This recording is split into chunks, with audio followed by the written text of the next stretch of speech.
Halo Sobat Penggerak, Om Swastiastu, salam rahayu dari saya Sukrata Yasa calon guru penggerak angkatan 11 tahun 2024 dari Karangasem Provinsi Bali. Dalam modul 23 ini, kita telah menjelajahi konsep supervisi akademik, yang memiliki tujuan utama untuk mengembangkan kompetensi individu dalam tubuh staf pengajar di sekolah.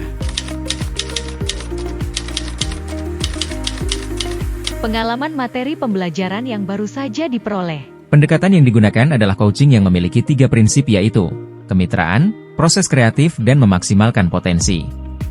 Kompetensi inti coaching yang harus dimiliki diantaranya adalah kehadiran penuh, presence, mendengarkan aktif dan mengajukan pertanyaan berbobot. Percakapan berbasis coaching menggunakan alur tirta, yaitu tujuan, identifikasi, rencana aksi, dan tanggung jawab. Terdapat 3 tahapan dalam supervisi akademik yaitu pra-observasi, perencanaan, observasi, pelaksanaan, dan pasca observasi, tindak lanjut. Emosi-emosi yang dirasakan terkait pengalaman belajar. Emosi-emosi yang saya rasakan selama pengalaman belajar diantaranya rasa cemas, saya merasa cemas sebelum mengetahui isi dari modul 23 ini. Cemas ini muncul karena saya khawatir bahwa saya mungkin tidak akan mampu memahami materi ini dengan baik dan juga tidak yakin apakah saya bisa mengaplikasikannya dengan rekan-rekan sejawat saya. Rasa tertarik, setelah melakukan eksplorasi konsep, minat saya untuk lebih memahami isi dari modul ini mulai tumbuh. Rasa gembira, saya merasa sangat senang ketika saya berhasil melakukan praktik coaching bersama rekan CGP di ruang kolaborasi dan demonstrasi kontekstual. Rasa optimis, selain itu saya juga merasa sangat optimis bahwa saya bisa mengimplementasikannya di sekolah di mana saya bekerja. Apa yang sudah baik berkaitan dengan keterlibatan diri Anda dalam proses belajar? Saya sudah mampu berkolaborasi dengan rekan sesama CGP saat mempraktikkan proses coaching menggunakan alur tirta dan sesuai dengan prinsip coaching dalam ruang kolaborasi dan demonstrasi kontekstual, baik berperan sebagai coach, coachee, maupun sebagai pengamat.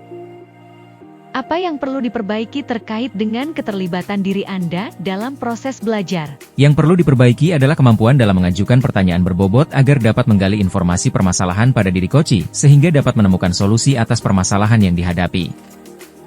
Keterkaitan terhadap kompetensi dan kematangan diri pribadi. Setelah mengikuti modul 23 tentang coaching dalam supervisi akademik, saya telah melihat perkembangan kompetensi saya. Hal ini tercermin dari kemampuan saya dalam menerapkan proses coaching dengan menggunakan alur tirta, baik sebagai coach, coachee, maupun pengamat. Ketika saya terlibat dalam proses coaching, penting bagi saya untuk dapat mengontrol asumsi-asumsi pribadi dan emosi agar saya dapat berpikir dan bertindak secara matang sesuai dengan prinsip-prinsip coaching, seperti kemitraan, proses kreatif, dan pemanfaatan potensi secara maksimal.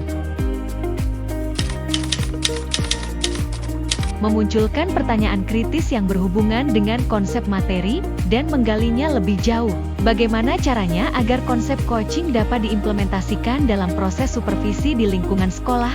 Prinsip coaching dapat diterapkan dengan kondisi bahwa kepala sekolah memiliki pemahaman mengenai coaching dalam konteks supervisi akademik dan bersedia menerapkannya.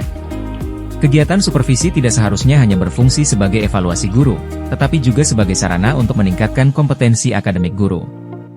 Dalam hal ini, supervisi tidak hanya mencakup pengamatan kelas, melainkan juga melibatkan komunikasi sebelum dan setelah pengamatan. Sebelum pengamatan, kepala sekolah dapat berdiskusi dengan guru mengenai perencanaan pembelajaran yang akan dilakukan. Setelah pengamatan, kepala sekolah memberikan umpan balik dan tindak lanjut terkait pelaksanaan pengamatan kelas yang telah dilakukan oleh guru. Mengolah materi yang dipelajari dengan pemikiran pribadi, sehingga tergali wawasan, insight baru. Coaching dalam supervisi akademik memiliki dampak positif terhadap perkembangan pemimpin pembelajaran yang berfokus pada kepentingan murid. Keberpihakan pada murid merupakan aspek penting dalam lingkungan sekolah.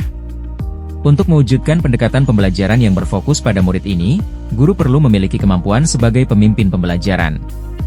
Sebagai pemimpin pembelajaran, guru harus memiliki pemahaman yang mendalam tentang perkembangan murid, termasuk aspek kognitif, karakter, dan sosial emosional. Oleh karena itu, tujuan dari coaching dalam supervisi akademik adalah untuk mengembangkan kompetensi guru, sehingga kinerja mereka meningkat dan pendekatan pembelajaran yang berfokus pada murid dapat tercapai dengan lebih baik. Menganalisis tantangan yang sesuai dengan konteks asal calon guru penggerak. Tantangan terbesarnya adalah mengubah pandangan yang umumnya menganggap supervisi akademik hanya sebagai evaluasi rutin yang dilakukan kepala sekolah terhadap kinerja guru. Seharusnya, supervisi akademik dianggap sebagai panduan untuk meningkatkan kompetensi guru. Memunculkan alternatif solusi terhadap tantangan yang diidentifikasi. Salah satu pilihan tindakan yang bisa diambil adalah mengadakan pertemuan atau rapat dengan seluruh anggota komunitas sekolah. Melalui pertemuan tersebut, kita bisa mencoba untuk menyatukan pemahaman semua orang tentang apa yang dimaksud dengan supervisi akademik. Solusi selanjutnya adalah dengan memberikan contoh praktik coaching dalam supervisi akademik melalui berbagai media informasi digital yang dapat diakses oleh seluruh komunitas sekolah. Pengalaman masa lalu. Tiap guru pasti mengalami proses supervisi oleh kepala sekolah dan pengawas sekolah. Namun, seringkali proses ini dijalani sebagai kewajiban rutin tanpa pemahaman mendalam tentang esensi supervisi. Supervisi akademik terbatas pada observasi kelas oleh kepala sekolah atau pengawas, tanpa melibatkan tahap-tahap sebelum dan setelahnya, sehingga hanya berfokus pada penilaian kinerja guru. Benar bukan? Penerapan di masa mendatang.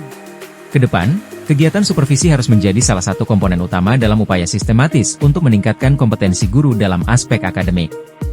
Prinsip-prinsip coaching, seperti kemitraan yang erat, pemanfaatan proses kreatif, dan peningkatan potensi, harus diterapkan secara efektif dalam setiap tahap supervisi. Dengan demikian, supervisi tidak hanya menjadi penilaian rutin, tetapi juga menjadi sarana pengembangan berkelanjutan yang memungkinkan guru untuk mencapai potensi akademik mereka yang sebenarnya. Konsep atau praktik baik yang dilakukan dari modul lain yang telah dipelajari. Modul 2.1. Dalam pembelajaran berdiferensiasi, siswa dikelompokkan berdasarkan kebutuhan belajar mereka dengan tujuan untuk mengoptimalkan potensi masing-masing. Hal serupa juga berlaku dalam praktik coaching, di mana potensi coaching harus dioptimalkan sehingga mereka dapat mengidentifikasi solusi mereka sendiri untuk mengatasi tantangan yang mereka hadapi. Modul 2.2. Dalam pembelajaran sosial emosional, terdapat teknik berupa stop dan mindfulness yang digunakan untuk menciptakan lingkungan yang lebih kondusif. Ketika melakukan coaching, seorang coach juga perlu menerapkan teknik ini agar dapat menjaga fokus dan hadir sepenuhnya saat melakukan proses coaching. Konsep atau praktik baik yang dilakukan dari modul lain yang telah dipelajari. Informasi yang didapat dari orang atau sumber lain di luar bahan ajar pendidikan guru penggerak. Abu Nawas dalam penelitiannya yang berjudul Supervisi Akademik Berbasis Coaching untuk meningkatkan kinerja guru dalam mengimplementasikan pembelajaran berdiferensiasi di SDN 014 Kempas Jaya, hasil penelitian menunjukkan bahwa model supervisi berbasis coaching dapat meningkatkan kinerja guru dalam melaksanakan pembelajaran berdiferensiasi. Tahapan-tahapan supervisi yakni tahapan perencanaan, meliputi sosialisasi, menjelaskan indikator-indikator supervisi dan penyusunan jadwal, tahapan pelaksanaan meliputi kegiatan niat, prasupervisi, supervisi dan pasca supervisi. Kendala pelaksanaan supervisi yakni ruang lingkup manajerial kepala sekolah yang luas, guru kurang siap untuk disupervisi, sering terjadi pergantian kepala sekolah, sarana prasarana terbatas, dan kurangnya disiplin guru. Terima kasih sudah menonton. Salam guru penggerak.